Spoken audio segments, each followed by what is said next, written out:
Good day. I'm Reverend Ronald A, the minister at the Hogad AME Zion Church in Jackson, St. Michael on the island of Barbados. Welcome to our series of meditations called Veiled Truths. This is where we look at the parables told by Jesus the Christ. Parables are stories told to illustrate a truth that speaks to things that are familiar.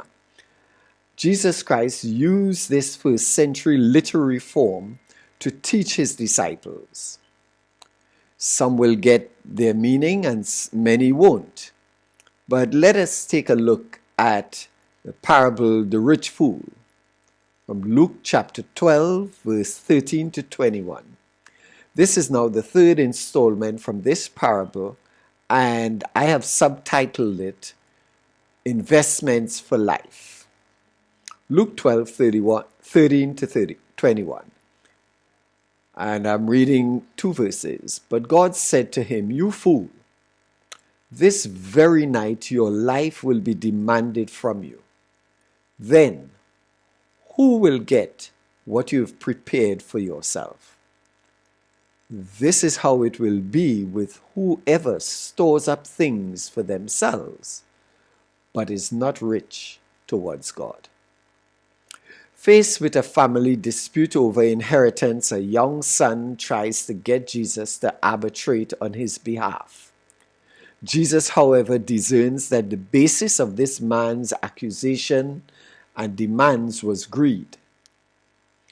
Jesus uses this parable about the rich fool to teach his disciples about contentment, values, and priorities.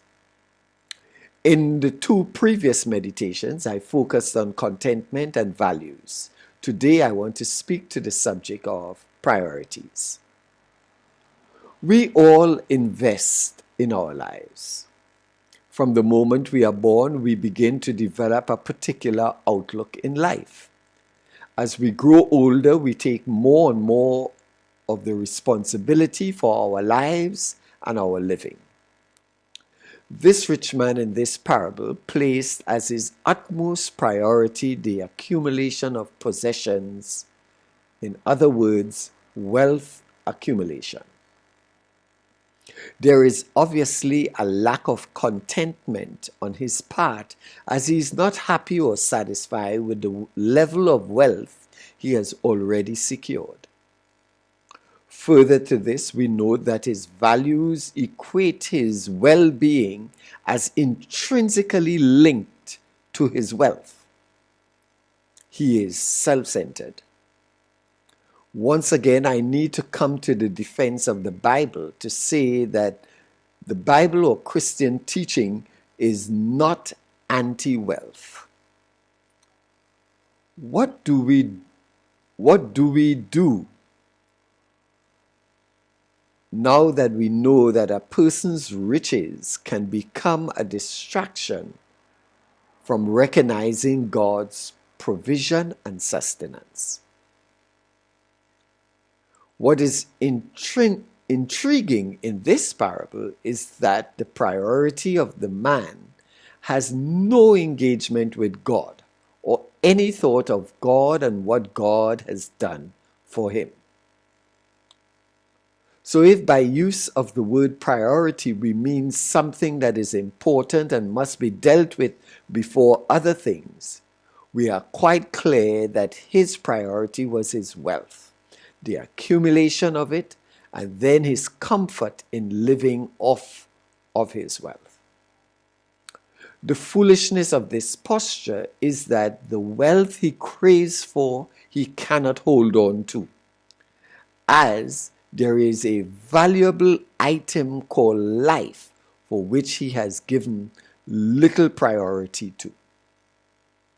Secondly, that which he wants to gather and accumulate he will lose, and it will go to others, maybe even to those whom he dismissed as irrelevant and unimportant. That is why Jesus teaches through this parable not to give oneself over to greed, but to become rich towards God. We are the children of God, destined to produce fruit for his kingdom in the now and the hereafter. Jesus the Christ taught the people many things by parables. That which was veiled has been revealed. Let us learn from these earthly stories and draw nearer to God. So may God open our minds to understand his will, open our eyes to see his doings, open our ears to hear his bidding, open our hands to receive his blessing, and open our hearts to love his children. Amen. God bless you and have a great day.